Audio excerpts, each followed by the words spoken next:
Muy buenos días. Hoy elegimos de la despensa dos alimentos en plena temporada, que son la castaña y la granada, el fruto seco más ligero porque tiene menos grasa y la fruta fresca más antioxidante por sus pepitas. Por eso la granada de comer también es una bomba, pero de nutrientes. Y veréis el juego que nos da en la cocina, llena de recetas para cuidar la salud y divertirse cocinando. Con los platos de Sergio y los de Marta Verona, que hoy nos sorprenderá con este bizcocho de manzana a la taza, la versión más sana y original de este postre casero para toda la familia. Y si la manzana o cualquier fruta tiene una parte pocha, podemos comer la parte buena o nos podemos intoxicar. Y lo decimos también por el queso que se pone feo o por los platos de pasta o arroz cuando nos quedan sobras en la nevera. Que no estamos para enfermar ni por la comida en mal estado ni tampoco por el mal tiempo que tanto se nota en las articulaciones y más todavía con los años y sobre todo los kilos de más. Pero la buena noticia es que hay ejercicio y alimentos para bajar la inflamación, los antiinflamatorios más naturales, y los tenemos a nuestro alcance, como veremos hoy en Saber Vivir. Pues por ello nos vamos, moviendo las articulaciones camino de la compra, porque la frutería ya nos esperan la granada y la castaña tan llenas de sabor. Y veréis lo que alimentan.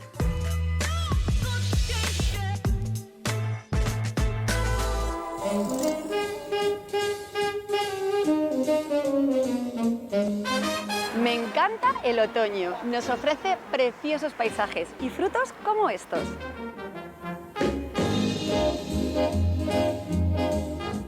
¿Qué fruta te llega ahora de otoño a la tienda? Ahora nos llega, Irene, una variedad de cítricos, naranjas, que vienen de Valencia, los caquis de Alicante, también la manzana de La Rioja y la granada, la reina de la fruta, de Elche. De Elche viene.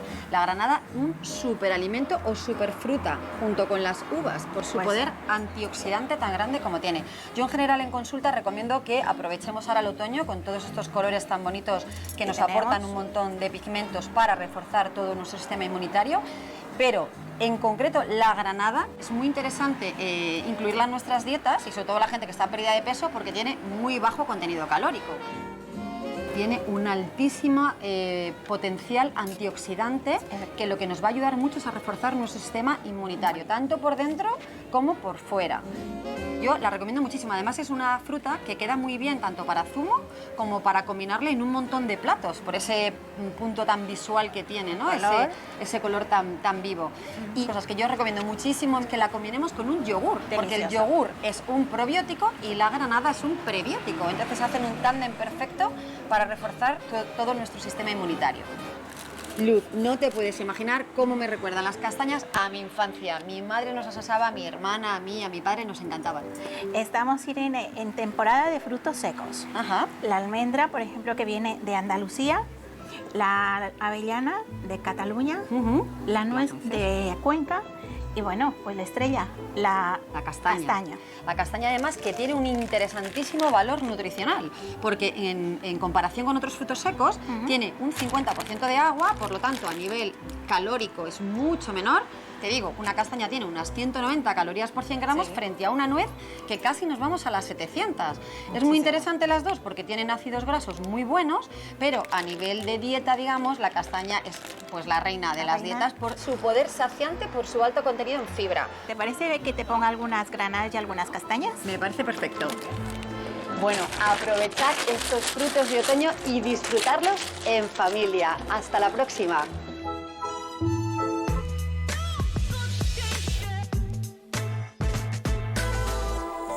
Y después de hacer la compra, toca ponerse a cocinar. Un plato fácil, sabroso y bonito, que suena muy bien, pero hay que saber hacerlo, Jero. Desde luego que sí, Paulilla. Y especialmente con esos alimentos, la granada y la castaña. Pero tenemos a Sergio, que es la bomba cocinando y nos saca siempre las castañas del fuego. Intentaré que no se quemen las castañas. Por ese motivo hoy vamos con un menú, espero que muy granado. Porque claro, daremos muchos trucos, muchos tips para que esto no sea una castaña. Por favor. Bueno, juego dan en el lenguaje popular, también en la cocina, sobre todo la castaña, que es muy típica en esta época, bueno, desde los tiempos de María Castaña, sobre todo en Galicia, donde vivía esa famosa María Castaña. Galicia, tierra de castaños, también toda la zona de León, ¿verdad? Muchos más rincones, pero claro, cuando no había harina de trigo, Se tiraba, lógicamente, y se utilizaba la harina de castaña, que es una harina muy suave y muy elegante para utilizar en la cocina, así como incorporar la castaña en muchísimos guisos. Es decir, tenía un papel muy, pero que muy importante. ¿Y por qué se guisaba con castañas y no con patatas? Con lo rica que están las papas gallegas. Imagínate que combinan muy bien castañas y patatas, pero hasta que no se descubrió América no llegó la polivalente patata.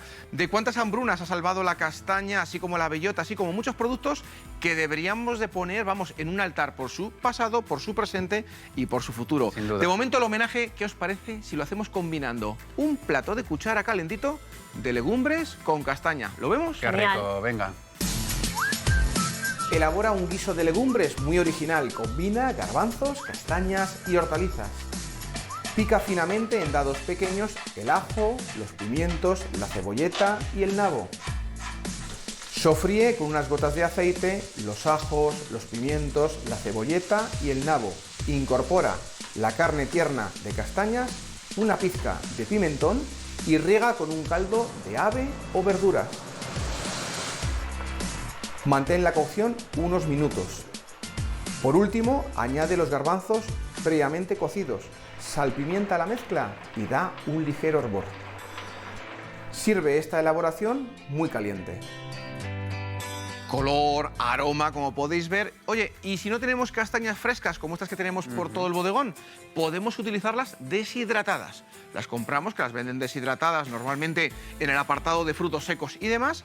Las hidratamos como si fuese una legumbre la víspera, agua fría, y al día siguiente, una vez hidratadas, al puchero a cocinarlas. Bueno, platos de cuchara, platos calentitos que también sientan en esta época, ¿verdad? De Y lujo. si no son guisos, pues una sopa o un consomé, que están bien ricos. Una gran familia acaba de despertar, consomé consumido. ¿Y qué pinta la castaña en todo esto? Si queremos hacer una sopa rica, que además tenga cierta densidad y mucho color, oye, ¿habéis oído alguna vez eso de sopa de castaña? ¿Alguna vez? Pues ahí tenemos una sopa de castaña también bien calentita, pero por si os queda alguna duda, Venga. os doy los trucos, los ingredientes y nos ponemos a cocinar. Elabora un plato de cuchara sabroso y caliente a base de castañas y caldo de ave. Haz una incisión en las castañas y manténlas en el microondas a potencia media durante 2 minutos. Pela y reserva. Trocea finamente el puerro y las zanahorias, sofríe a fuego lento e incorpora la carne de las castañas. Riega con caldo de ave y mantén la cocción hasta que la castaña resulte tierna. Sazona con una pizca de sal y algo de tomillo. Tritura y cuela la carne de las castañas, aportarán sabor, color y densidad. Sirve esta sopa bien caliente. Triturar, enfriar y podemos congelar sin ningún problema. Bueno, hasta aquí las castañas y ahora la granada, que nutritivamente, Paula, es un tesoro. Un tesoro será, pero no me negarás que es bien tedioso, que da mucha lata sacar pepita a pepita, porque son unas 600 pepitas por granada, ¿no? Si nos ponemos así, mejor tómate un plátano. Pero claro, hay una fórmula muy sencillita que es cortando a la mitad la granada. Cogemos una cuchara, vamos dando golpes secos. ¿Qué me dices? Y mira, van saliendo todas de golpe sin ningún problema. Y lo mejor de todo es que dejamos su interior limpio, limpio, limpio. Vamos, curioso, curioso. Ya que tenemos toda esta carne de la granada, mira qué limpita que ha quedado el interior, ¿eh? Un golpecito más y ya la tenemos. Pues, ¿qué os parece si todas estas pepitas las utilizamos para hacer una tosta? Empezamos el día con una tosta muy saludable, muy crujiente y muy bonita en cuanto a color. Mirad, mirad. Vamos a verlo. Comienza el día desayunando una original tosta crujiente con guacamole y granada. Pica finamente puerro o cebolleta fresca. Corta el aguacate en 2 mitades y saca su carne. Mezcla el aguacate con la cebolleta, ralladura de lima, zumo de lima, sal, pimienta y aceite de oliva. Tritura hasta obtener una mezcla homogénea, aromática y densa. Con ayuda de una cuchara, obtén toda la carne de la granada. Reparte nuestra versión de guacamole sobre una rebanada de pan crujiente. Añade los granos de la granada y remata la tosta con semillas tostadas. Sirve como desayuno o aperitivo. Así da gusto empezar el día con una tosta así, ¿verdad? Ya te digo. Oye, que en lugar de esta versión de guacamole, ¿quieres hacer un hummus? Ya que tenemos garbanzos, pues cambia el guacamole por hummus y disfruta. Menuda tosta y menudo alimento, que ya lo decía Irene en el mercado. La granada está llena de vitaminas y antioxidantes y hay que aprovechar esa bomba de nutrientes. Nutrientes, colores, texturas, imaginad qué productos tenemos en otoño. Por ese motivo, fijaos, una ensalada en la que encontraremos calabaza, castaña y granada. Si queréis romper el topicazo de que las ensaladas son aburridas, mirad, mirad. Aprovecha los productos de temporada y elabora con ellos una original ensalada de otoño cargada de color y de sabor. Pela y corta la calabaza en pequeños dados. Trocea finamente el ajo. En una sartén sofríe el ajo, agrega la calabaza, dados de jamón curado y pipas de girasol.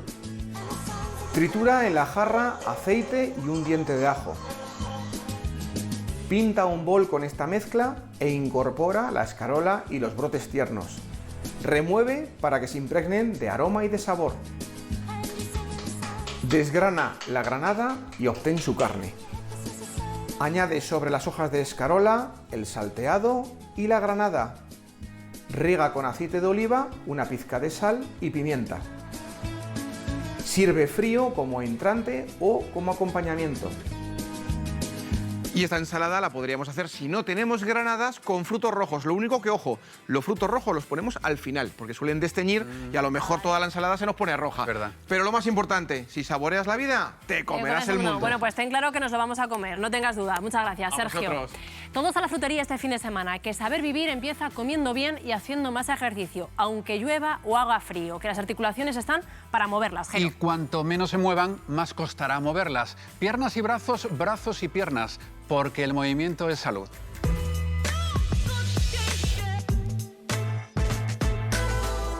Este tipo de ejercicios los pueden hacer tanto personas que tienen algún tipo de problema a nivel reumático o a nivel de movilidad articular, una cierta restricción, como cualquier persona. Es decir, son beneficiosos para ambos casos. Vamos a empezar extendiendo los dedos completamente. Y si esto, por ejemplo, generase algún tipo de dolor o de molestia, ¿vale?, podríamos trabajar separándolos y extendiendo. Pasaríamos a la muñeca. Vamos a pasar al codo, donde vamos a buscar una flexión y una extensión. Podríamos acercar la mano hacia el hombro y empezamos a incluir poco a poco todas las articulaciones que hemos empezado desde la mano, muñeca, el codo y el hombro. Después de un entrenamiento de movilidad, lo ideal es pasar al bloque de fuerza, usando distintas adaptaciones. Lo que vamos a hacer es pasar la mano dentro de este soporte, empujaremos directamente con nuestro antebrazo y desde ahí vamos a desplazar el peso hacia atrás, las piernas van a estar flexionadas, el cuerpo se va a inclinar y una vez ahí vamos a buscar arrastrar, intentando mantener el brazo extendido, llevando la mano cerquita del bolsillo. En este caso es un trabajo para la espalda y lo podemos adaptar también trabajando, por ejemplo, con una goma elástica para poder hacerlo en casa.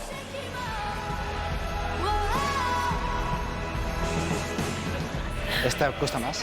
Vamos ahora a ver un trabajo del tren inferior de las piernas. Es un trabajo que puede hacer prácticamente todo el mundo. El objetivo es flexionar las rodillas y poder aguantar aquí con la espalda apoyada, empujando la pared y empujando el suelo, ya no solo la mayor cantidad de tiempo posible, sino lo más profundo posible. Un buen trabajo sería trabajar 30 segundos, por ejemplo, para una persona sin dolor. Si necesitamos hacer una adaptación, 15 segundos estaría muy bien. Si, por ejemplo, tenemos algún tipo de problema para ir al suelo, lo podemos trabajar perfectamente en la cama. Bien, nos tumbaríamos boca arriba, las manos estarían apoyadas en el suelo sin problema, cero tensión en la zona de los hombros y lo que vamos a crear es un empuje con los pies, que la cadera se elevaría y podríamos pensar en realizar repeticiones, dejando caer la cadera y extendiendo de nuevo. Y el trabajo de activación y de fuerza se produce sobre esa zona de glúteo.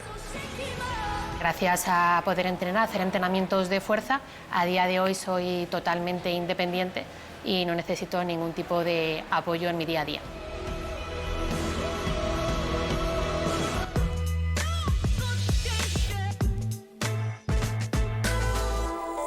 Que el dolor no te pare, ni el dolor ni la rigidez, que es lo que sienten muchas personas en sus articulaciones al llegar a esta época del año. ¿Pero es por el mal tiempo o por un mal estilo de vida? Pues se lo vamos a preguntar al enfermero Héctor Castiñeira y a la profesora de nutrición Andrea Calderón, porque en verano pasa menos y ahora pasa más, Héctor. Sí, es totalmente cierto. En cuanto bajan las temperaturas, en cuanto aumenta también la humedad ambiental o incluso cuando cambia la presión atmosférica, mucha gente se queja de dolor en las articulaciones. Bueno, pues esto realmente puede pasar, pero no es otra cosa que al final lo podemos solucionar con poniendo un poquito de calor en la zona, un poquito de calor local en esa articulación que nos duele y sobre todo moviéndonos. Al final nuestras articulaciones son muy similares a las bisagras y las bisagras no se van a estropear por el frío, sino que se van a estropear por no moverlas. Es cuando empiezan a chirriar. Bueno, pues nuestras articulaciones empiezan a crujir cuando las movemos poco, así que a moverse. Y más que la edad y tanto como la inmovilidad, tenemos la obesidad, que también rima.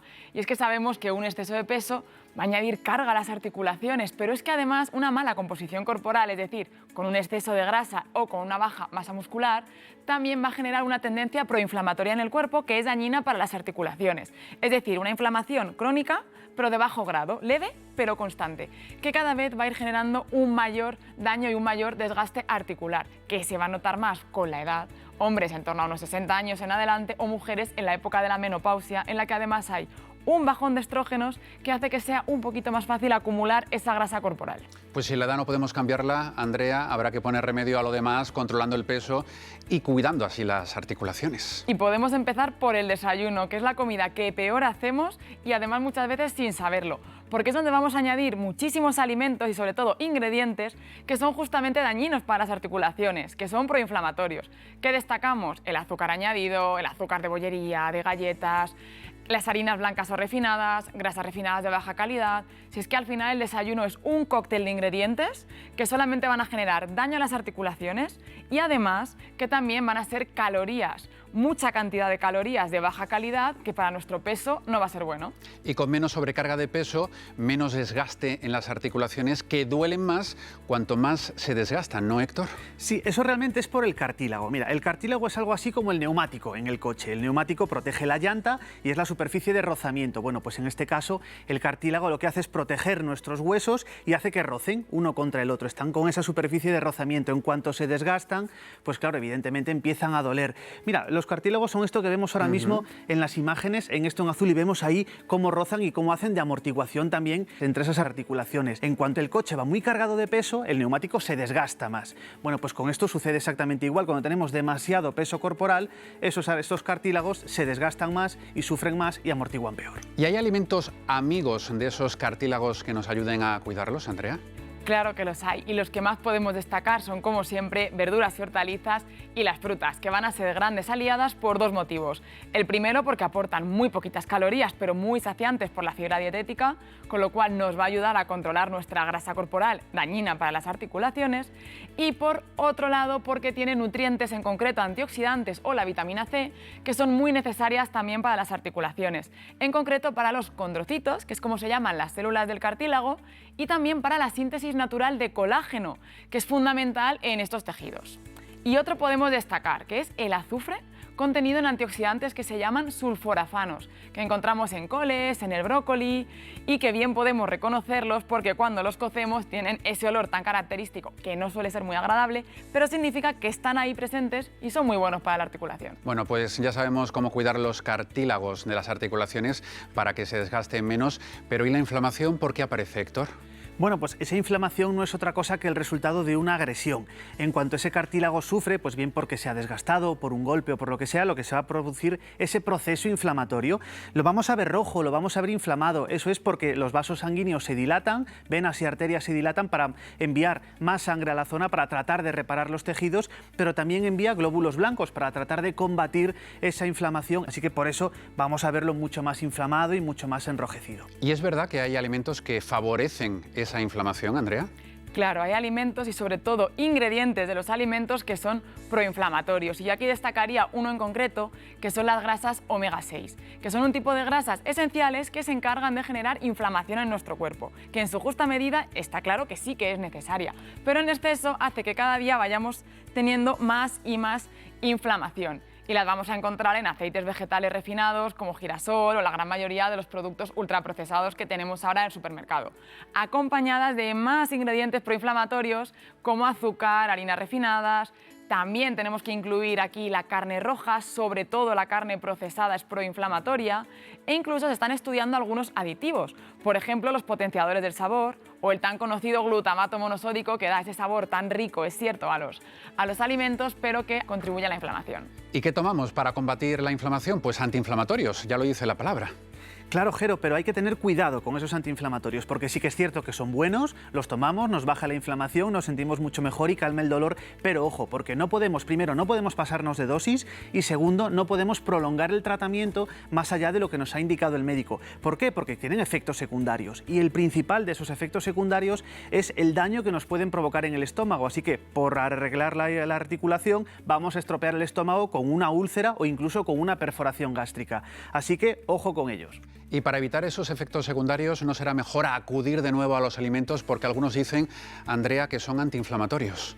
Partiendo de la base de que una dieta saludable de por sí ya es la mejor dieta antiinflamatoria, pero es verdad que hay nutrientes concretos que van a ayudar todavía más a esa antiinflamación. No a reducir el dolor como si me tomo un ibuprofeno, pero nos vamos antes todavía a prevenirlo. Y aquí voy a destacar otra familia omega, en este caso las grasas omega 3, que igual que hemos dicho que omega 6 eran proinflamatorias, pues omega 3 son antioxidantes y antiinflamatorias. Y las podemos encontrar en pescados azules, semillas como chía o lino, frutos secos, e incluso el aceite de oliva es una fuente menor de omega 3, pero acompañado con otro omega que se llama omega 9, que también es buenísimo para nuestras articulaciones. Bueno, y como siempre decimos aquí en Saber Vivir, la mejor forma para salir a hacer la compra es ir caminando, moviendo las articulaciones, Héctor. Desde luego, es lo mejor que podemos hacer, caminar, movernos, engrasar bien todas las articulaciones, porque además lo que vamos a hacer así es fortalecer nuestros músculos, y unos músculos fuertes son los mejores aliados de nuestras articulaciones, así que a moverse y a practicar ejercicio. Pues a levantarse del sillón y a salir de casa con las zapatillas bien calzadas. Gracias, Héctor y Andrea, por acompañarnos. Gracias a ti. Muchas gracias. Y antes o después del paseo tocará pasar por la cocina, a preparar la comida o algo más rico de repostería. Y en eso Marta es una maestra y se luce con postres tan saludables como este bizcocho de manzana en su versión más original, el bizcocho a la taza.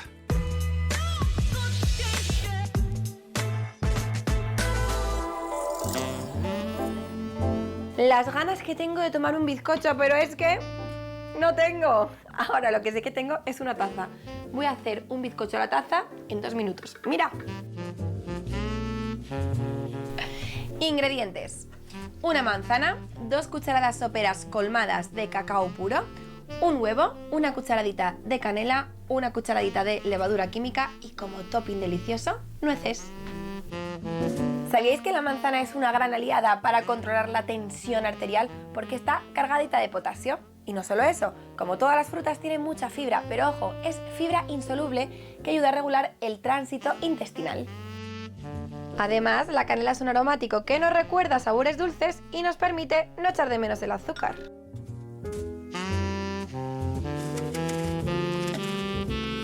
Me encanta esta receta porque es que no tiene misterio. Es tan fácil como pelar la manzana y triturarla junto con el huevo, el cacao puro, la canela y la levadura química.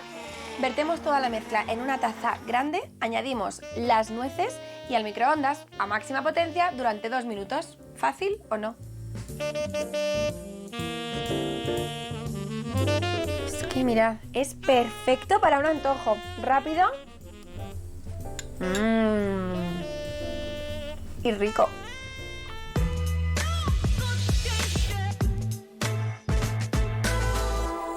Manzana en pastel o manzana sola, fruta natural que nos da salud. Pero ¿qué pasa si la manzana está un poco fea, si tiene una parte pocha, como tantas veces vemos en todo tipo de frutas?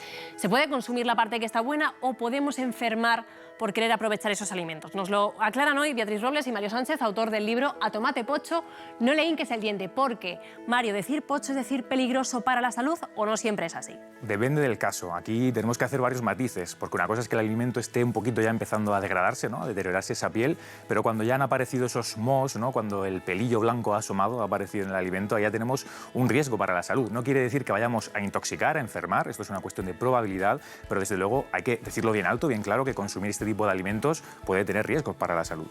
Sí, es que el riesgo existe siempre, aunque no lo veamos, y no lo vemos precisamente porque el riesgo lo entrañan los microorganismos, que son invisibles, que se reproducen muy rápidamente, más todavía a temperatura ambiente, que muchas veces pensamos, ¿qué es temperatura ambiente? Desde luego la de nuestras cocinas es temperatura ambiente.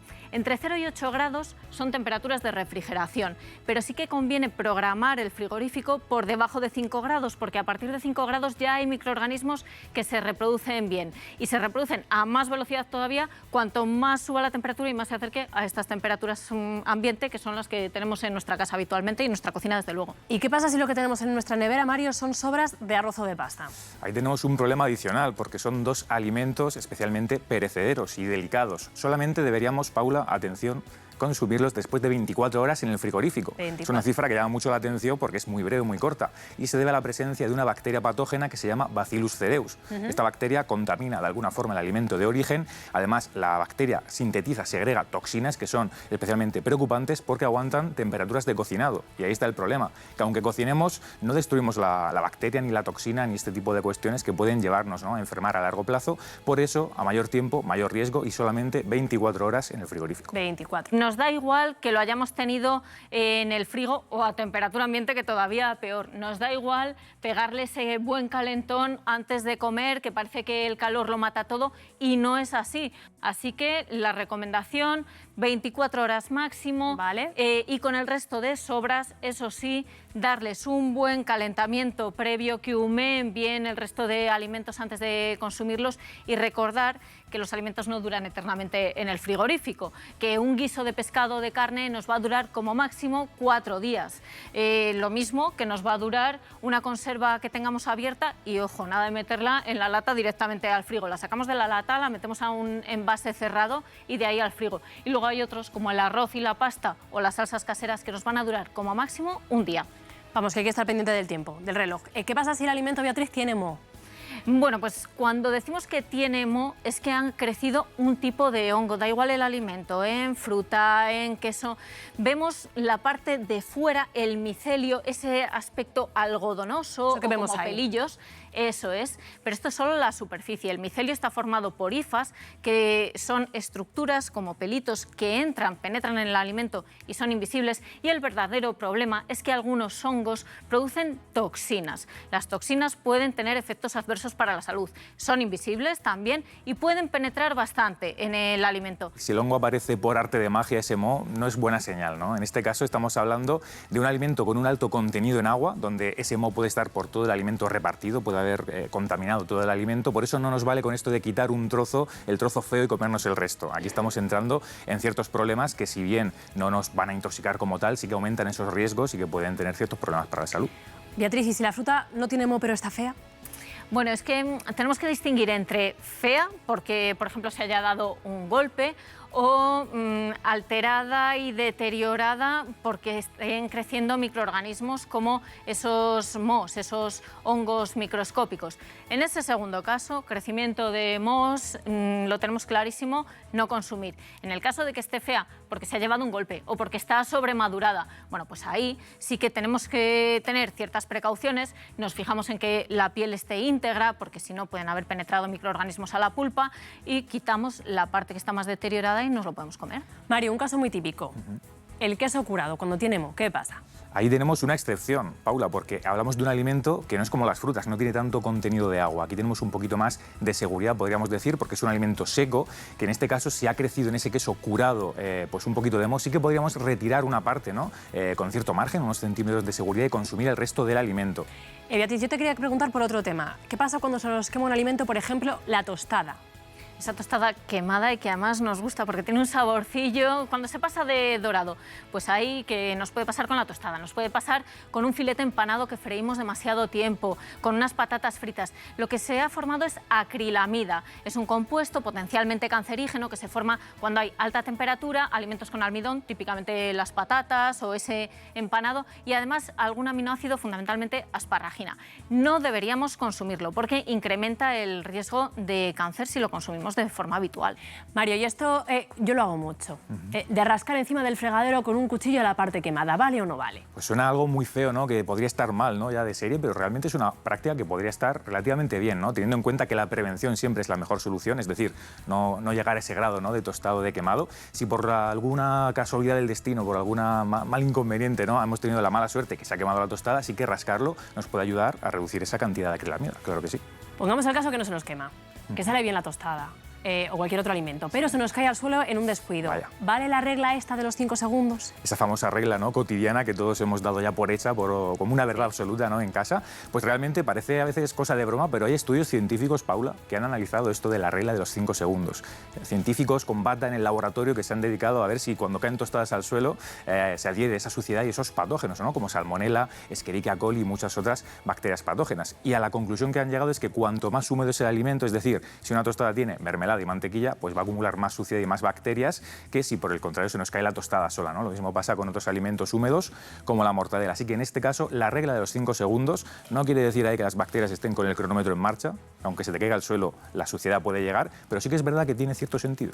Sí, eso, pero el riesgo existe, es cierto, pero el riesgo existe y lo tenemos que tener en cuenta siempre, porque bien, somos adultos, a lo mejor se nos cae, lo recogemos, soplamos o no soplamos, eso a gusto del consumidor, desde luego científicamente no hay nada probado que el soplar elimine microorganismos y nos lo comemos. Y a lo mejor no nos pasa nada porque tenemos un buen sistema inmunitario y no tenemos una intoxicación alimentaria. Eso sí, no hagamos esta práctica, una vez que se cae algo al suelo, de dárselo a personas de riesgo, como pueden ser niños pequeños o personas mayores que pueden estar inmunodeprimidas, mujeres embarazadas. Fíjate, porque yo tenía entendido que el sistema inmunitario se fortalece con el contacto de los alimentos con estos gérmenes. A ver, es verdad que tenemos que exponernos a cierto nivel de microorganismos para reforzar nuestro sistema inmunitario, pero no vivimos en un ambiente estéril, entonces ya estamos expuestos a microorganismos.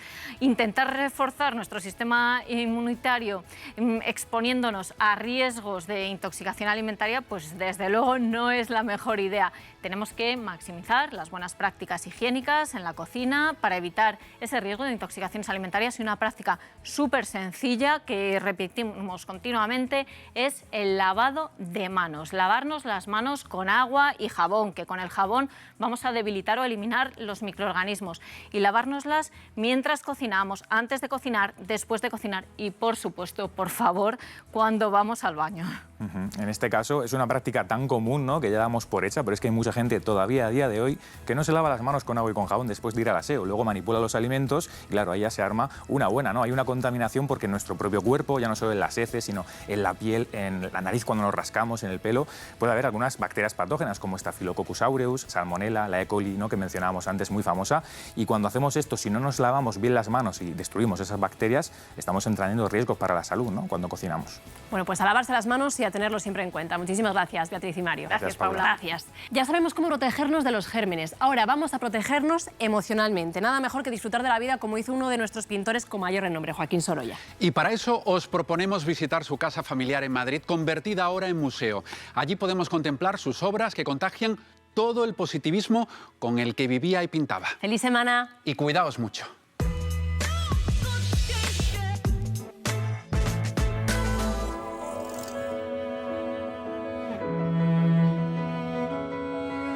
Hola, ¿qué tal? Buenos días. Hola, Toñi, buenos días. ¿Qué tal? Bienvenida a la Casa Museo Sorolla. Yo estoy encantada de estar aquí y me gustaría que nos guíes para saber más sobre este genial pintor. Perfecto, pues acompáñame. Estupendo, pues venga, vamos.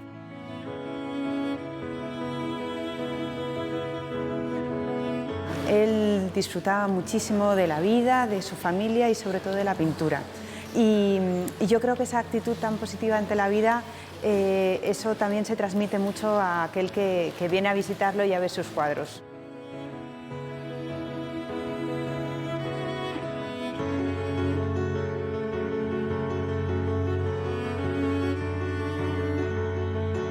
Ahora estamos en el comedor de la familia y Sorolla quiso que no solo se reunieran aquí, sino que sus hijas y su mujer estuvieran siempre presentes en estas pinturas que rodean la sala. Sorolla era un hombre muy familiar, le encantaba estar con su familia, disfrutaba mucho y realmente eran su refugio, lo que le daba equilibrio. Donde mejor se sentía era aquí, en esta casa, disfrutando de todos los miembros de su familia. La Casa Sorolla está rodeada de unos jardines maravillosos que diseñó el propio artista después de haber viajado por Andalucía y que le gustaran tanto los jardines andaluces que quiso reproducir esto en su casa aquí de Madrid. Cualquier visitante que venga a ver el museo pues también puede disfrutar de ellos. Ahora nos encontramos en el estudio del pintor.